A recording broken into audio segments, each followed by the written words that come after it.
Those of you who are familiar at Whole Health, you know that we have a big focus on adult immunizations, and we run multiple campaigns throughout the year around adult immunizations. At this point, we'll review adult immunizations in general at the beginning of this webinar, with more of a focus of meningococcal disease and meningococcal vaccines in the second half. And in addition, thank you in advance to our guest speaker, Nori Matthews, who is on the panel with us this evening, who will share some valuable patient insights and will also share his family experience with meningitis. He has a very powerful story to share, so I do encourage everyone to stay on to learn more. So we'll get started here with some team introductions at Whole Health. So many of you might already be aware of James and I, who run the programs and operations here at Whole Health. We also have with us on the call John, who is our fourth-year pharmacy student, just finishing his last API placement here with us today. So very happy to have him on tonight. Just as a reminder to everyone, we will be sharing the slides after the presentation as well as the recording. We will also be posting a survey link near the end of the presentation, which you can complete. And we'll really appreciate it if you do fill that out with your feedback. And if you do have any questions, James will be moderating the session tonight. So please put your questions in the chat box. And if we do have time, and if it's relevant, we'll get to it during the presentation. And if not, we'll get to it at the end of the presentation. So a quick slide with a big thank you to Pfizer for supporting pharmacy education. Okay, so we have a bit of a packed agenda tonight, but the layout will be what you see on the slide. So first of all, we'll talk about the overall impact of COVID on adult immunizations in general. And then we'll talk about Kai Matthews, and I'll pass it off to our guest speaker, Nori, for his perspective and the patient story there. And then we'll go into meningitis disease, more focused on that and the clinical aspects of meningococcal disease, go over gaps in care, and then finally we'll wrap it up with what the role of pharmacy is and what our pharmacy teams can do to make sure that our patients are well protected.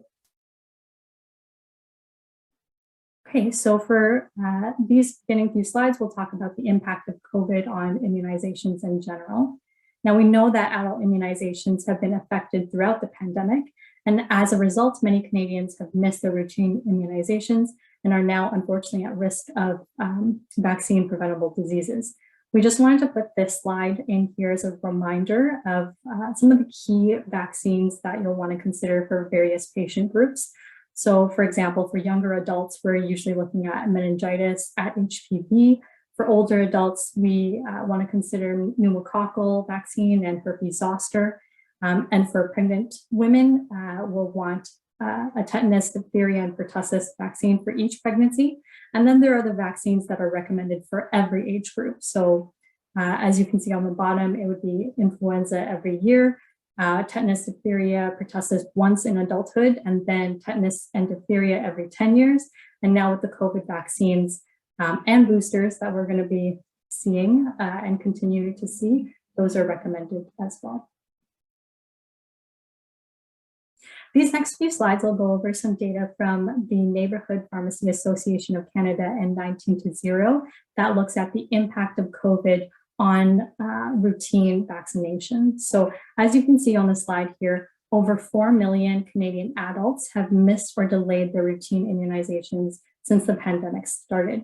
And this number is likely underreported as well, since many Canadians are unaware of the need for routine vaccinations. So often they don't even know that they've missed vaccines unless a healthcare provider informs them.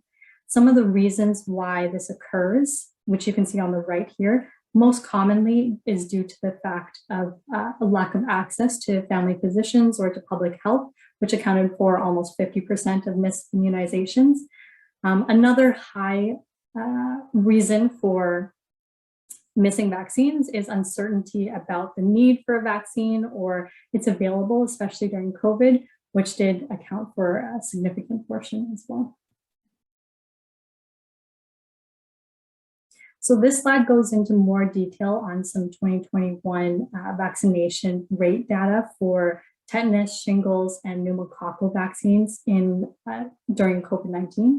And as we can see from the graphs, vaccination rates are well below the NACI targets of 80% across Canada. And looking at this, despite the overall effects of the pandemic on vaccination rates, more than 40% of Canadians are still willing to receive their routine vaccinations.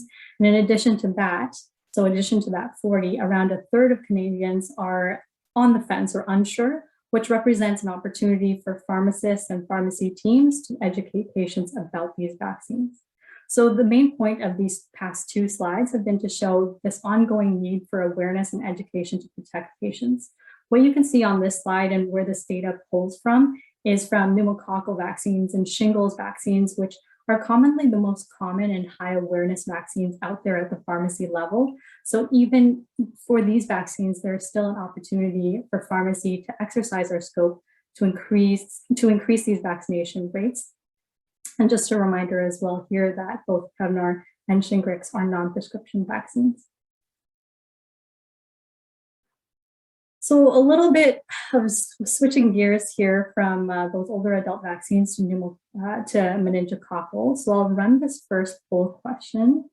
And I kind of wanted to get a sense of where everyone is at on understanding for meningitis vaccines and what perceptions are here. So which statements are true? Is it one, meningitis ACWY vaccines are provided by public health in school? Is it two, meningitis B vaccines are provided by public health in school? Is it three, meningitis vaccines are only recommended when traveling? Is it four, both one and two, or is it all of the above? So which ones are the true statements? I'm just going to give you a few more seconds to answer.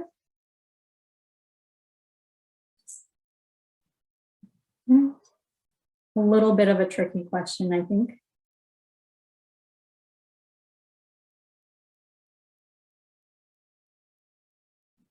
Okay. 5 more seconds and then I'll end the poll.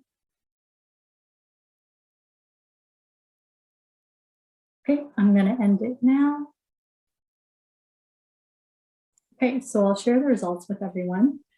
Do you think people were Googling, Molly, because it kept changing throughout the 20 seconds there?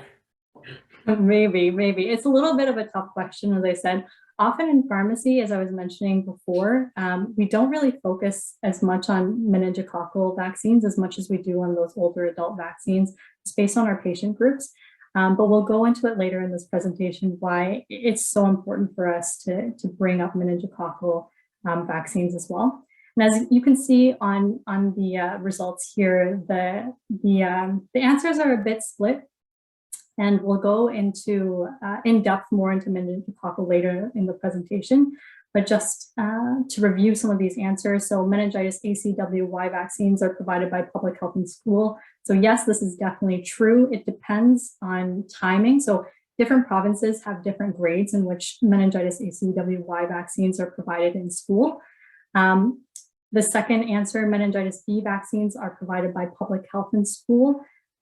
This is actually untrue. So there are different types of meningococcal vaccines, and meningitis B vaccines, which we'll talk about more later on in this presentation. These are actually not covered by public health. And so patients are coming to pharmacies to get these vaccines. Meningitis B vaccines or meningitis vaccines are only recommended when traveling. This is definitely not true. So the only true answer here is actually number one. So meningitis ACWY vaccines are provided by public health in school. So I'll stop sharing there. Okay. So we'll quickly talk about meningitis B vaccination rates and risk before hearing more from Nori. But for these next couple of slides, I just wanted to highlight the fact that meningitis B vaccination rates are very, very low. So less than 3% of Canadians who are eligible to get meningitis B vaccine are actually vaccinated. So it's extremely low, especially when comparing to some of those older adult vaccination rates, which still haven't reached that 80% target set by NACI. Similar to Prevnar and Shingrix vaccines in most provinces, meningitis B vaccines are not routinely provided by public health. So patients oftentimes have to ask for them or receive them at the pharmacy. I do want to highlight here as well that just because a vaccine is not publicly funded doesn't mean that it's not recommended for your patient, and it doesn't mean that your patient will not benefit from this vaccine. So I threw in this slide as well because I wanted to highlight the risk. So this data comes from a paper from 2013. So it includes data from 2006 to 2011. So this is pre-meningitis B vaccines coming onto market. So as you can see here, the age-specific risk of invasive meningococcal disease, so the risk of meningococcal infection based on any serogroup, so AC, WY, or B, or serogroup B. If you look at the lifetime risk at the bottom, at the very end, the lifetime cumulative risk is not insignificant. So for any serogroup, it's almost 1 in 2,000, and for serogroup B, it's 1 in 3,000. So oftentimes, I think we don't often focus on meningococcal vaccines, perhaps because infection is rarer than some of those other previous conditions. But if you do look at these risk, the lifetime risk, then it is still important to bring this up with your patients, because 2,000 or 3,000, that's the size of some high schools, right? So very important still to talk about this vaccine. And looking beyond those estimated risks and those numbers, over the past few years, there have been several reports of meningococcal cases and deaths across Canada. So often, unfortunately, these outbreaks occur in university dorms or in congregate living situations. And you can see almost every year within the past few years, we have had a case in Canada. I want to bring your attention to 2015, where unfortunately Sarah Hastings at Acadia University had passed away from a meningococcal outbreak. As a result of this outbreak, public health in Nova Scotia came in and were offering vaccine clinics on campus. I think the main idea that I want to point out in this slide is the fact that in 2021, Kai Matthews, who Nori will speak, we'll hear from Nori in just a minute, unfortunately passed away from meningococcal meningitis as well. So I think the key message here is that prevention is really key, and we really need to be proactive. It's not enough to, act retroactively to these tragic situations. We do need to put more of an effort to be proactive to really prevent these outbreaks from occurring in the first place. So with that, I'm going to pass it on to Nori Matthews. And thank you again, Nori, for joining us tonight. Nori will speak about his son, Kai Matthews, who was a 19-year-old student and athlete from Nova Scotia. On June 1st, 2021, Kai suddenly passed away from meningitis B. As a result of that, Kai's family established B for Kai, a nonprofit organization to educate and improve access to meningitis B vaccines for university students. So please take it away, Molly.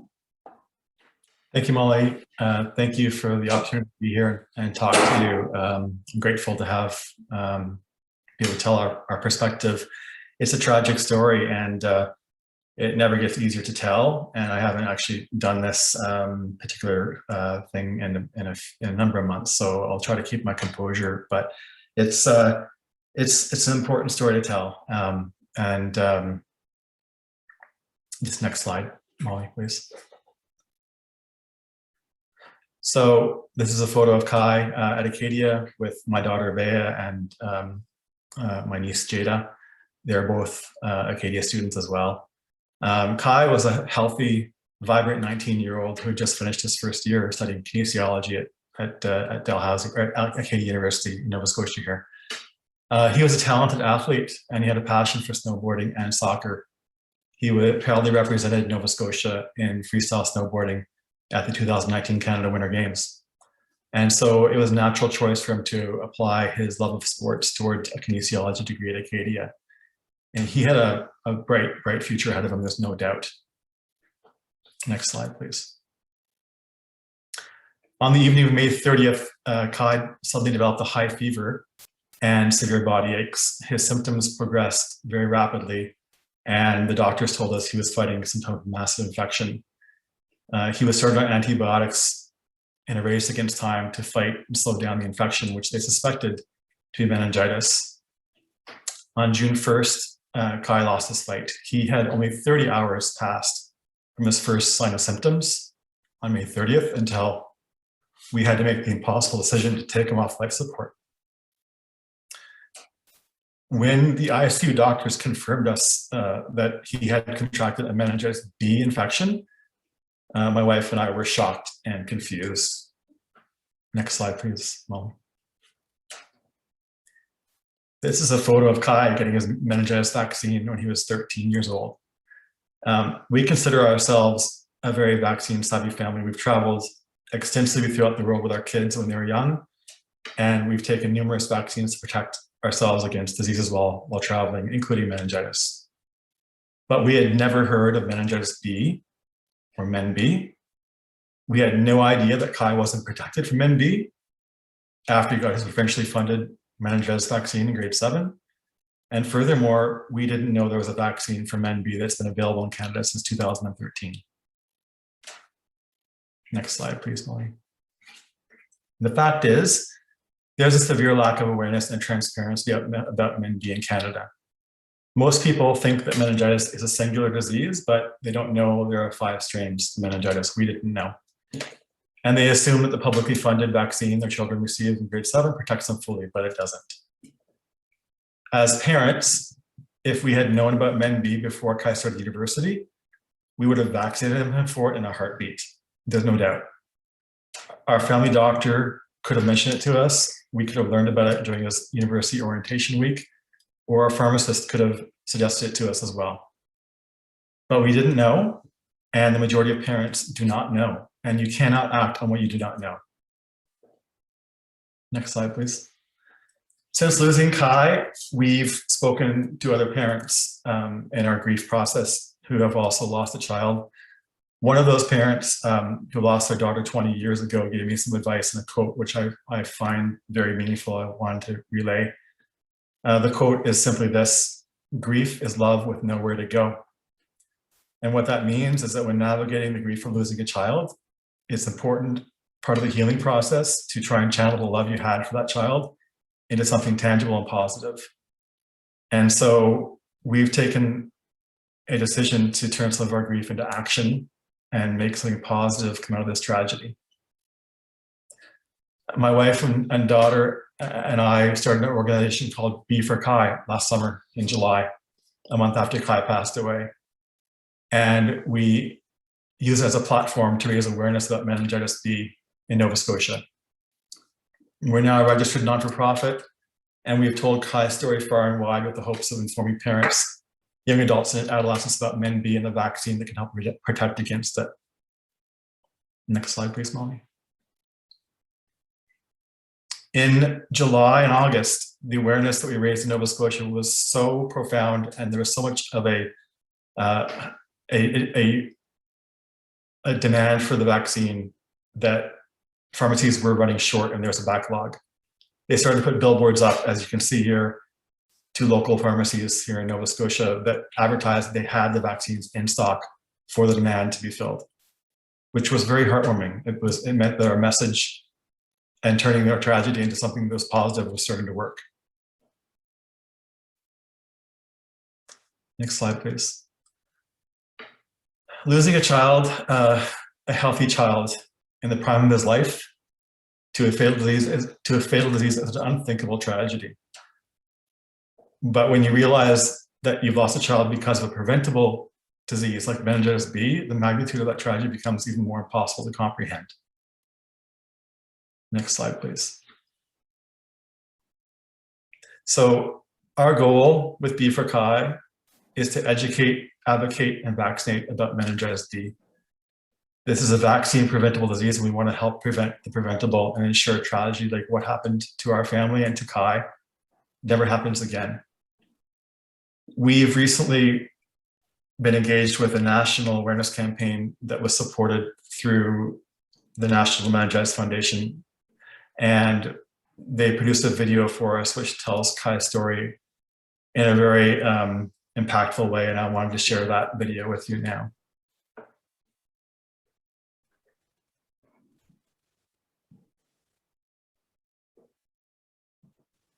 Can everyone see the video on screen? Yep, okay.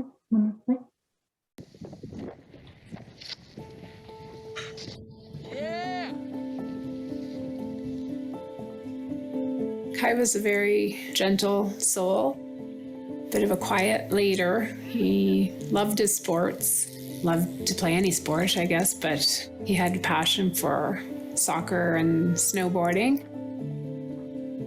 Many days we'd spend the day on the hill, and then he'd change in the car to his soccer uniform and get ready for a game. He just was all in all the time. He was also really dedicated to his fitness. He was at the gym every single day.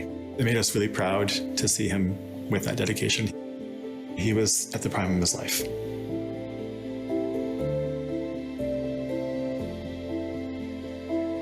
Kai had a headache and chills and a bit of a fever. Throughout the afternoon and evening, it had progressed to major chills and the fever was still going up.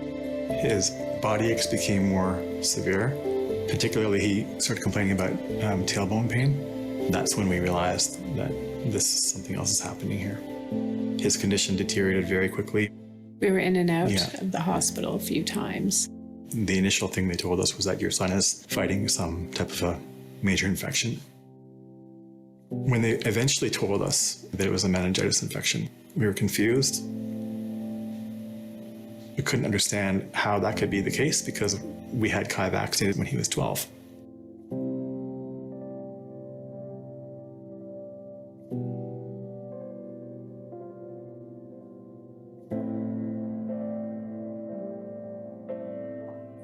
Everyone we talked to about Kai's death also had no idea about meningitis B. Nobody knew about it. They were as shocked as we were to find out that that's what Kai died from. There's a significant awareness gap in Canada about meningitis B. What we know now, and what a lot of parents in Canada do not know, is that meningitis B is not part of the routine vaccination program that we get through public health. If we had known about meningitis B, we would have vaccinated them against it.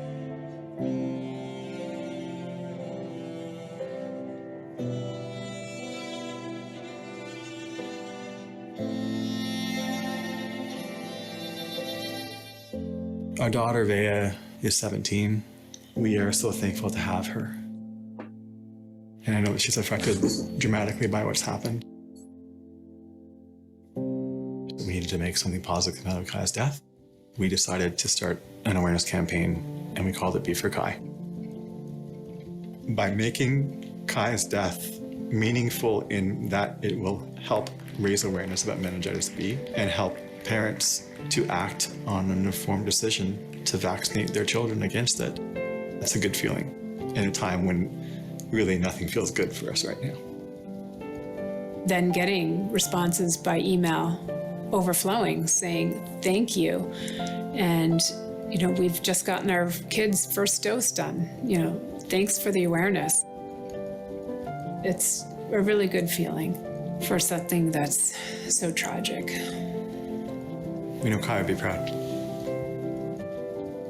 After losing Kai, we're going to continue to educate and advocate and vaccinate against meningitis B. The message that we want to get to parents is that you need to be proactive.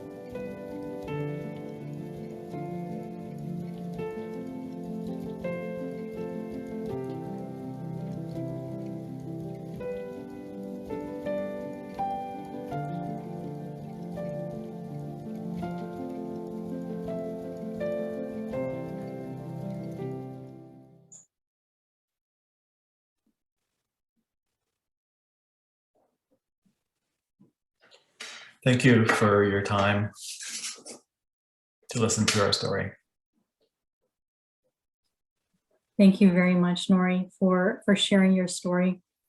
it's so impactful. And I think, you know, oftentimes as pharmacists in our pharmacies in the community, it can be difficult for us to, you know, really see the bigger picture sometimes, right? So it's much needed to hear these types of stories. And thank you to everyone who has commented in the chat as well. I know this is a very impactful story that you've shared with us, Nori, and thank you so much. If anybody has any questions for Nori, please add them in the chat. I do have a couple of quick questions for you now, Nori. You know, one thing that oftentimes when I'm speaking to pharmacists or speaking to my peers and colleagues, oftentimes there can be a little bit of hesitancy when bringing up meningitis vaccines or vaccines which are not routinely provided or provincially funded, where you might not know whether or not the patient has insurance coverage for them. So it can be a little bit daunting for pharmacists to bring them up. Do you have any comments on that, or what is the patient perspective on that? So that's exactly what we heard from our family doctor when we talked about this after Kai's passing. She recognized that she was reluctant to recommend something to a patient who may not be able to afford it. We heard this from many other doctors as well, not just our family doctor. This is a common thing, but there's a reluctance to. It's an expensive vaccine. You know, no getting around that. Some people cannot afford that, and so if you recommend something that you should have and you can't afford it, that's a touchy situation to have. But I think that, like I said in my presentation, you can't act on what you don't know, and you can't assume that somebody is not going to prioritize their health of the children over a financial hurdle they might have or financial means they might not be able to meet at that point. Mm-hmm. Yeah, I think that you bring up a great point, Nori, in that we also need to think about the autonomy of the patient in the situation, right? We can't expect patients to make decisions based on an incomplete knowledge of what their options are. So I think it really goes to show, like, to emphasize the fact that we need to provide patients with all of their options. And also, Nori, if there's one thing you want people to take away from the session today and from Kai's story, what would it be? It would be that I would hope that pharmacists and doctors and everybody who has a touch point with youth, particularly people who are going to university, that may be in university residences, to be proactive about recommending these vaccines, and this vaccine in particular. You mentioned in your slide previously that there was a death at Acadia in 2015, Sarah Hastings. I remember hearing about that story. Kai was 13 years old then, right? So I remember thinking to myself, I'm glad we vaccinated him, or I'm glad he got his meningitis vaccine in grade 7. And then I didn't think about it again. So when that happens, you know, of course there was media that reported on that death in 2015, but it wasn't followed through with. There wasn't an awareness that followed through to make sure it didn't happen again. And here I am now talking about the death of Kai in 2021. Proactiveness, I think, was demonstrated by Nova Scotia's government in response to the COVID pandemic. We were very proactive as a province. We did really well for the first 3/4 of the past 2 years. That was through being proactive, not reactive. When public health had to come in and vaccinate every single student at Acadia after Sarah Hastings died, that was reactive and costly. Right. Yeah, I think that's so important, Nori, because with vaccines, right, we're looking at prevention, right? How can we prevent these situations from occurring? How can we protect our youth in our communities, our families from this tragedy, right? So thank you so much, Nori, again. And for everyone on this call, I will be sending out these slides as well as the link for B for Kai if you want to learn more about Kai's story. If you would like to donate as well to B for Kai, you can also find the link in that website. Thank you. Okay. Thank you, Nori. If anybody has any other questions, feel free to put them in the chat. Nori will be staying for the presentation, so if there's anything else before the end of the presentation, we can get to it at that point. Okay, so let me share my slide again.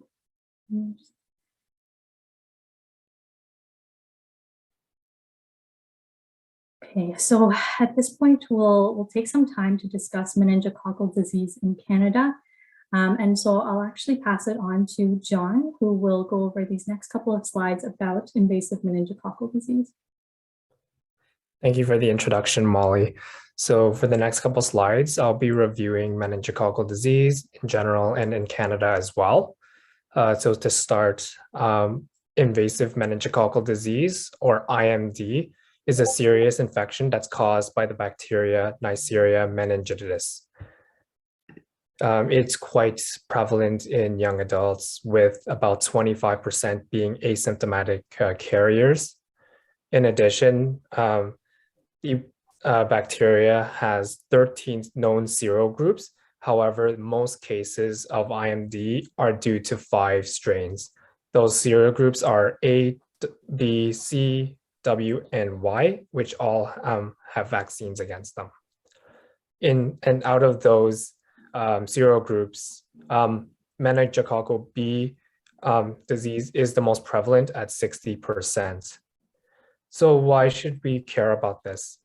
For a fact, although it is quite rare, it can be deadly, especially within the first 24 to 48 hours of first symptoms. In addition, 1 in 10 cases can be fatal as well, or if there is survival, there are some long-term consequences. So 1 in 5 survivors may experience lifelong consequences, such as limb amputation, neurologic disability, hearing and vision loss, and target organ damage. Next slide. I think that's an important point to point out, John, is the fact that it's not only the fact that IMD can be deadly, but even for survivors, we have long-term consequences. So the name of the game is prevention, right? Yeah, so leading into that as well, with the initial infection with IMD, it can, if it's left untreated and is not treated in a timely manner, it can spread to other parts of the body and have costly consequences. For instance, it can spread to the brain and infect the meninges, which are the lining in the brain, and lead to meningitis, or it can infect the bloodstream and known as septicemia and lead to multi-organ failure down the line. Next slide. So this slide outlines a timeline of symptoms that someone may experience. In general, it takes about, once someone becomes infected, it may take 2 to 10 days for symptoms to show. However, most symptoms are reported after 3 to 4 days. So within the first 12 hours within the first 12 hours, someone may experience fever, headache, drowsiness, nausea, vomiting, and muscle aches. And then after 12 hours, it may look like they may experience stiff neck, light sensitivity and confusion, and a rash. This rash is a purpura type of rash that's due to the blood within blood vessels seeping into the skin. And beyond 16 hours, it could escalate up to symptoms of seizure and unfortunately sometimes death as well. So the point of this slide is that meningitis is a medical emergency and it requires immediate referral. It would be much better to refer and rather than delay and allow symptoms to further progress. Mm-hmm. That's an important point, John. And also just to highlight to everyone on the slide here, a lot of these earlier symptoms that you see, like fever, nausea and vomiting, headache, muscle aches, when you first see those, it's very difficult to identify as meningitis, right? Or as meningococcal disease. These are non-specific symptoms. And so we hear time and time again in these cases, and similar to the case with Kai, where the professionals in the hospital have a difficult time identifying meningococcal disease. And so it often gets to the point where it is too late to treat. So again, our priority is to vaccinate. That's absolutely correct, Molly. And next, we're going to look at who is at risk. And to first understand that, we need to look at how IMD is transmitted. So transmission occurs mostly through close direct contact, through respiratory droplets and sharing of saliva. So through activities like kissing, sneezing, and sharing drinks and utensils. And so for risk factors for these type of transmission means that involves living in close quarters, such as dorms, barracks, and camps, and as well as participating in activities with close contact in crowded places. So things such as sporting events, concerts, and nightclubs. So when we're thinking about these risk factors, those who would, the group that would most likely come to mind would be kids, teens, and young adults taking part in some of these activities, especially when they're going away for college. In addition to that, other risk groups that are at risk are travelers and those who are immunocompromised. And this group are at risk of higher and more severe disease.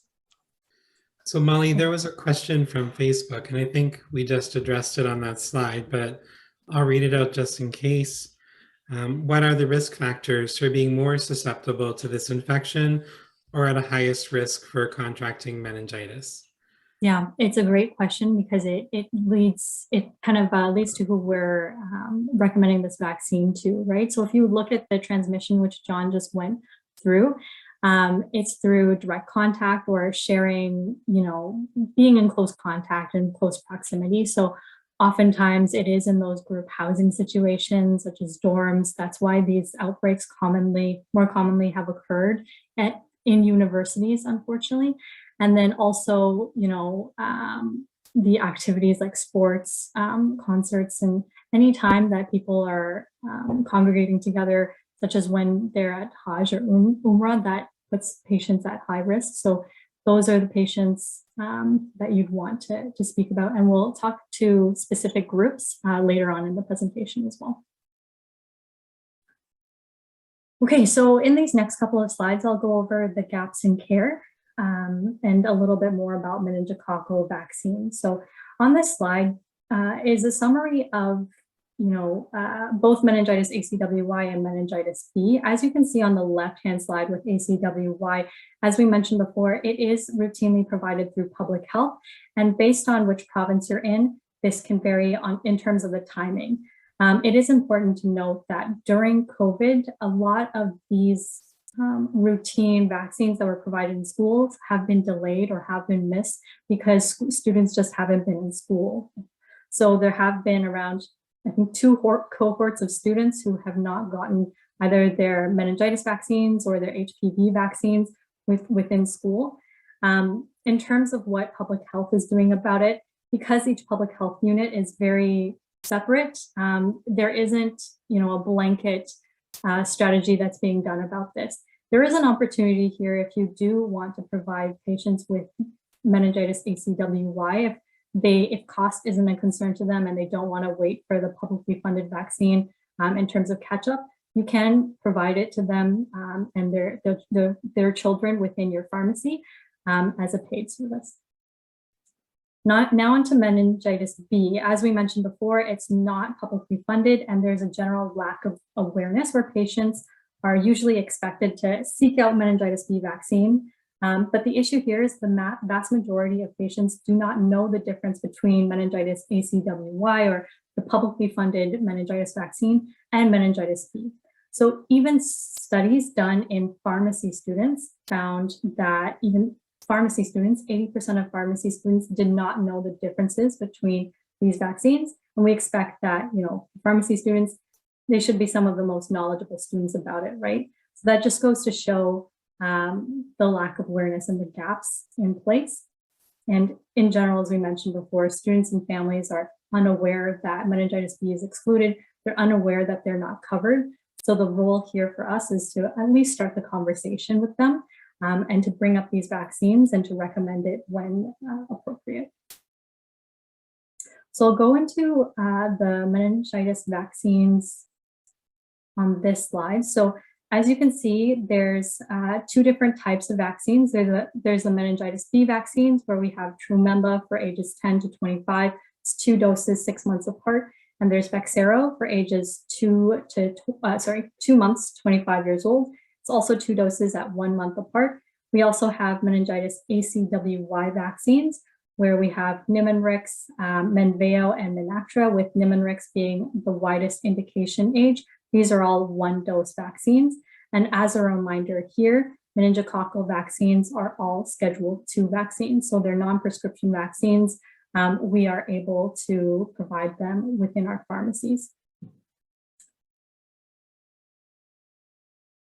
In terms of the actual recommendations and who we should be targeting and who we should be starting this initiative with, this is a summary of recommendations for both meningitis B and meningitis ACWY. So we'll start with meningitis B on the left-hand side, which again is not a routine vaccination, but it is recommended. So this slide is an adaptation of NACI recommendations. So it is recommended either Trumemba or Bexsero for patients at high risk due to medical conditions, for patients who are close contact with a case of IMD, and for patients at risk of exposure. So back to what John was saying in terms of risk factors with age, with living conditions, then these patients are at risk of exposure.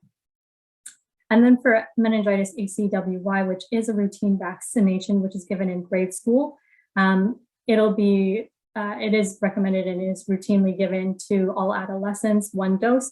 And it also is a routine vaccination for some patients who are who have risk factors as well.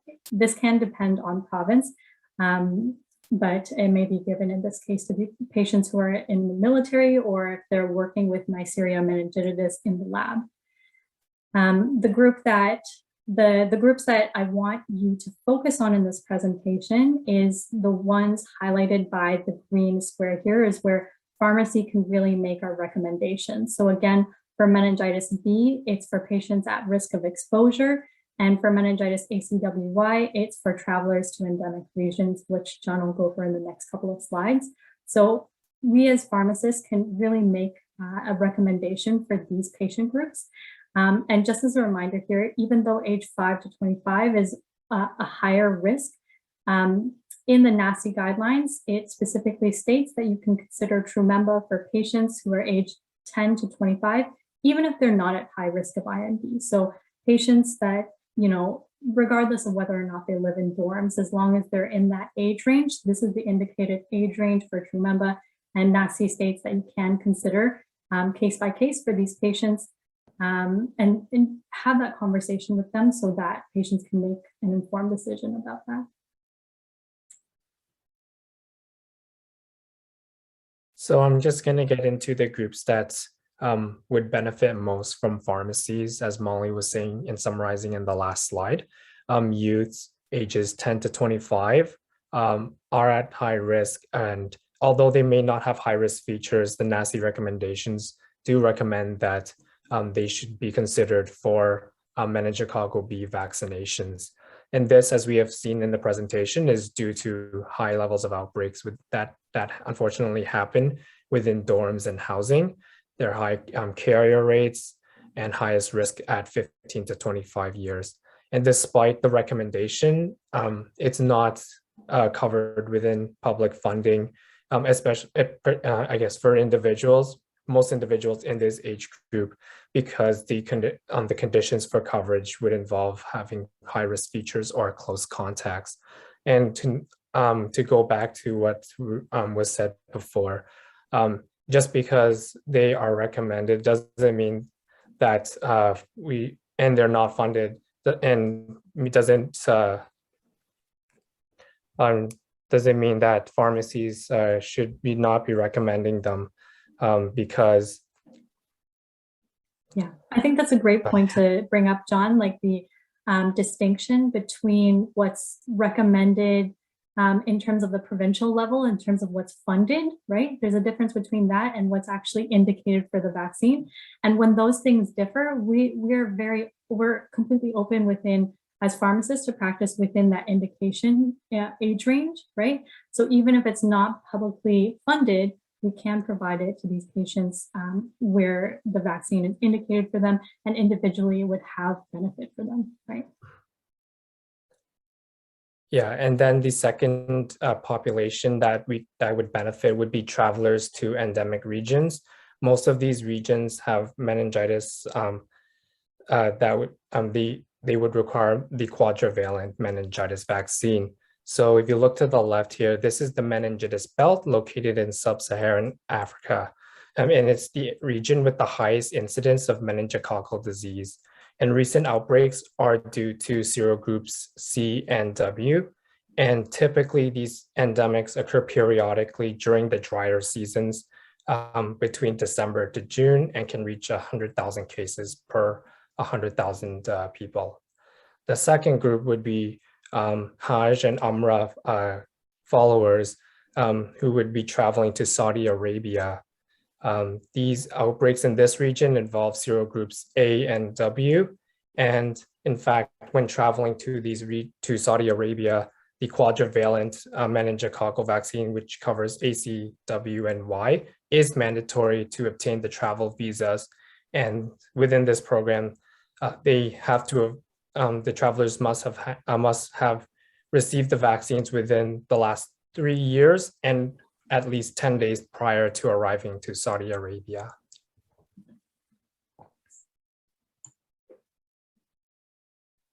Perfect. And now this slide highlights the meningitis dosing schedule for patients who are at high risk. So patients who are at high risk for IMD will have other medical conditions as shown on the right. These are acquired complement deficiencies, asplenia, factor D and primary antibody deficiencies, and HIV. And there may be other factors as well, which may vary between province as well. And so if we look at the top of the slide here, we see the meningitis quadrivalent vaccine. And typically this vaccine is offered as a single dose or 2 doses 8 weeks apart if they're previously not immunized. And for most of these patients, they'll be receiving this vaccine much earlier in life, opposed to the scheduled dose during their teenage years. And within, after receiving the dose, they're also considered for a booster dose 3 to 5 years afterwards. When we look at meningitis B, there are 2 vaccines, which are Trumemba and Bexsero. Trumemba will be given as a 3-dose for this particular group. After the first dose, the second dose will occur a month after the first dose, and then the third dose will be 4 months afterwards. And with Bexsero, it's a 2-dose vaccine, which is spaced 1 month apart. Just for clarity on this slide as well for everyone, we're providing you this content for your information. Most of these high-risk patients in many provinces will be covered under public health. But for example, you do see somebody within your patient group having some of these high-risk criteria where there might be coverage for this patient, then you can refer them to public health to get this vaccine for them. So Molly, before you carry on, there's a question here that hopefully we'll have the answer for. So this person had a university professor who was in their 50s. They fell ill with meningitis and lost 3 fingers and half of their hearing. She fell ill during a small outbreak at the university.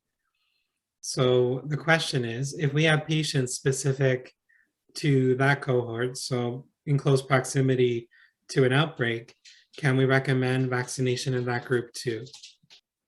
Yeah, it's a good question. And this next slide kind of goes over it a little bit too, in terms of what's covered at the provincial level. So what's covered for patients versus what pharmacists are making interventions on. So for all of these provinces in Canada, if there is a close contact patient to an outbreak, then it would be publicly funded. Their meningococcal vaccines is similar to the clinics that were brought onto Acadia University through public health.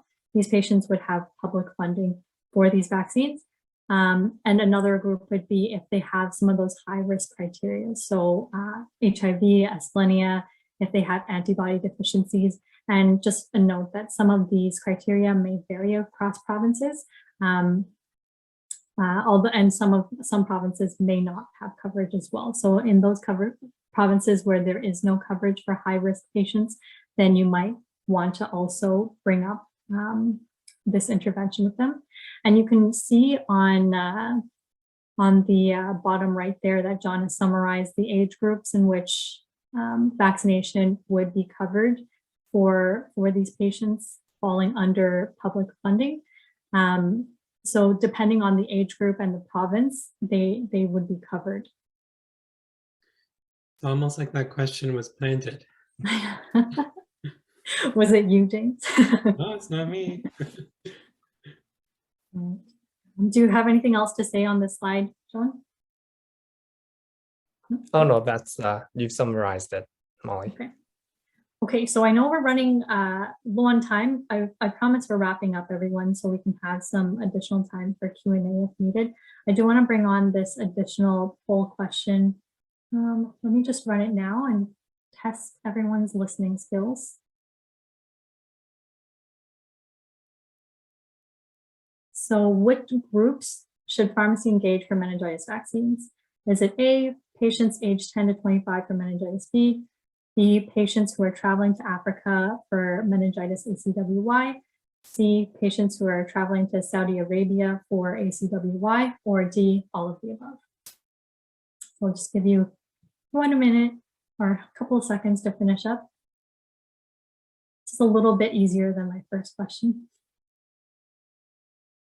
Okay, so I'll end it now. And this is amazing. Everybody got the right answer. So thank you all for listening. It definitely is all of the above. And you can go back to this slide that we had earlier in the presentation to look at the pharmacy role. Again, we're focusing especially on these patients in the middle here, in the green square, where we can really make this recommendation and protect these patients.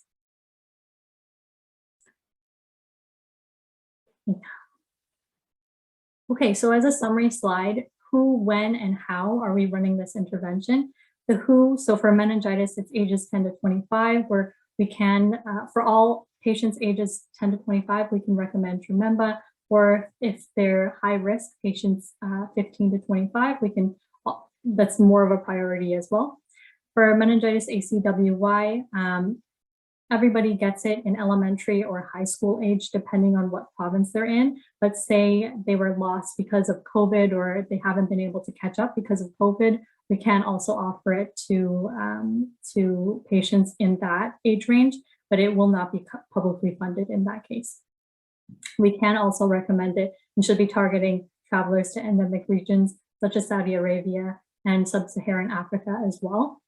In terms of when to make the recommendation for meningitis B, we do want to make the recommendation as soon as possible before they go back to school or before they go back to university, just so at least they can start the series before they go back, since Trememba, you do have to wait 6 months between doses.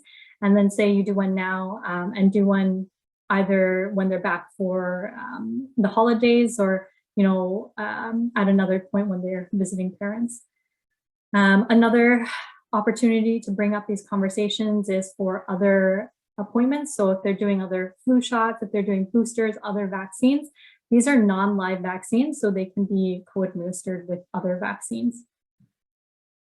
How we can do this, so we can utilize our pharmacy dispensing software. You can go through whatever software you use, be it Kroll or Philware, and generate patient reports of patients within this age range 10 to 25 that you might want to call up before they go back to school, or before they go away to university.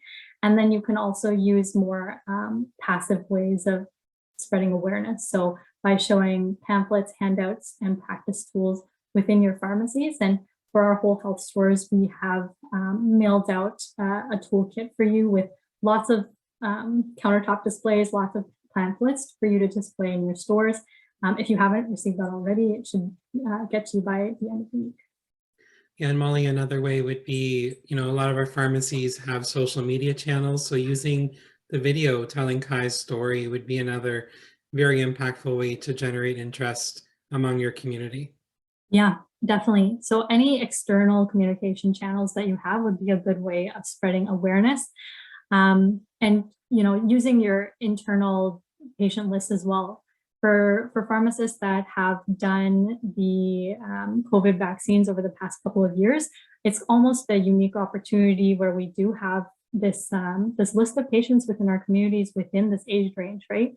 Whereas in the past, a lot of our patients were some of those older patients, whereas now we do know a lot of patients in our communities who are younger that we can make this recommendations to protect themselves, to protect their families as well. So as a quick summary of some of the most important takeaways from this presentation, it's the fact that invasive meningococcal disease is very serious and can be fatal or life-changing. Meningococcal B vaccine, which accounts for the majority of meningitis cases in Canada, it's not part of routine immunization. And over 97% of eligible Canadians, so Canadians who are indicated for the vaccine, are not vaccinated against meningococcal B vaccine. So there's a huge opportunity for pharmacists to help by identifying and providing education to these patients who would benefit from these vaccines. And, back to our conversation with what we had highlighted with Nori as well, it's about making sure that we give patients the chance to make this informed decision, because a lot of patients just don't know, right? And we can't act on what we don't know. So give the patients the background and the information to make that informed decision to protect themselves and to protect their loved ones. Just wrapping up here as a summary slide, this is our tool deck that we sent to all of our whole health stores within the banner. So lots of educational and counseling tools, operational tools with pharmaceutical opinion or pharmaceutical recommendation templates, awareness materials like pamphlets, like posters, and countertops and social media as well. And that brings us to the end of the presentation. Thank you to everyone for joining in, and a very big thank you to Nori Matthews again for joining our session today. This has been, a unique webinar for us, Nori, and we really thank you from the bottom of our hearts for sharing your story. You're very welcome. Okay, so I think, John, if you haven't already, you have definitely, okay, so John has provided the feedback form there on the chat box. If you could fill that out, we would really appreciate it. If you could provide us any feedback, it really helps us with our programming. So please fill that out. I will send out a recording again, as well as the presentation slides.